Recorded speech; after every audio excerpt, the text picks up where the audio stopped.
Baby tears বারান্দা অথবা indoor plant হিসেবে দেখতে খুবই সুন্দর লাগে এবং এই প্ল্যান্টের বৈশিষ্ট্য হলো এই প্ল্যান্টের পিছনে তেমন একটা শ্রম দিতে হয় না এবং খুব একটা বেশি যত্ন নেওয়ার কিছু নেই, শুধু প্রতিদিন পানি দিলেই হয়ে যায়।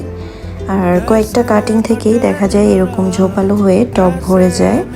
আমি শুধুমাত্র এই গাছটা থেকে মোট 5টা টব করেছি, শুধু কয়েকটা কাটিং থেকে এগুলা করে ফেলেছি এবং এখন সবগুলোই মাশাআল্লাহ অনেক বড় হয়েছে।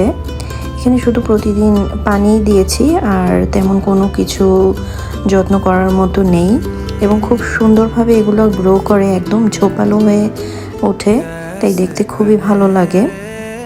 আর শুধুমাত্র এরকম একটা ডালের কাটিং নিয়ে এগুলো মাটিতে জাস্ট প্ল্যান্ট করে দিলেই কিছুদিনের মধ্যেই দেখা যায় একদম